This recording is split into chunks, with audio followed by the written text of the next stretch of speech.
पहिला प्रश्न आहे, select the most appropriate option to fill in the blank. आणि सेंटेन्स आहे, you found the lost pen.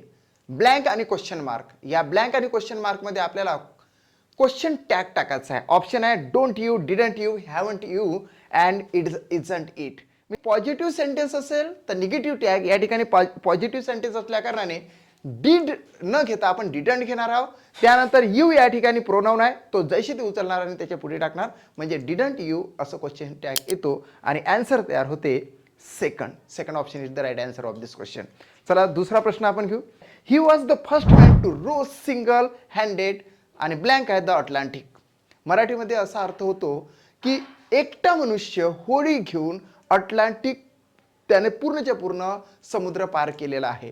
या ठिकाणी बघा under, above, below and across आहे.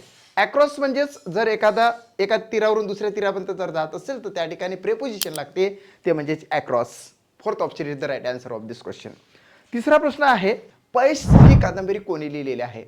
पैस ही कादंबरी मित्रांनो ऑप्शन आहे अरुणा ढेरे, सेकंड आहे आशा बगे, थर्ड आहे दुर्गा भागवत आणि फोर्थ येतं इरावती कर्वे.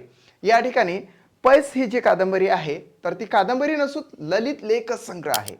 ललित लेख संग्रह असून तो लिहिलेला आहे दुर्गा भागवत यांनी.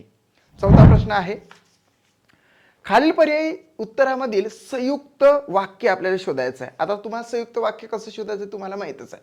दोन प्रधान वाक्ये जर एका उभयान्वयी अव्ययाने जर जोडलेले असेल, दोन प्रधान वाक्य एका उभयान्वयी अव्ययाने जोडले असेल तर ते संयुक्त वाक्य असतं. त्यामध्ये मोस्टली उभयान्वयी अव्यय येतं आणि, व, अथवा, किंवा यासारखे.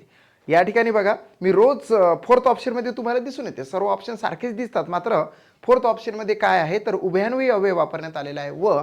आणि मी रोज पहाटे उठतो हे एक प्रधान वाक्य आहे आणि 1 तासभर अभ्यास करतो हे दुसरं पण प्रधान वाक्य आहे. हे दोन प्रधान वाक्य व या उभयान्वयी अव्ययाने जोडले असल्या कारणाने हेच ऑप्शन राईट येते आणि याला संयुक्त वाक्य असं म्हटलं जाईल. There is a last question. आणि महत्त्वाचा प्रश्न असा आहे की समानार्थी शब्दाच्या संदर्भात आहे. कमळ. कमळ सर्वांनाच माहीत आहे, परंतु कमळचे शब्द आपल्याला माहीत पाहिजे.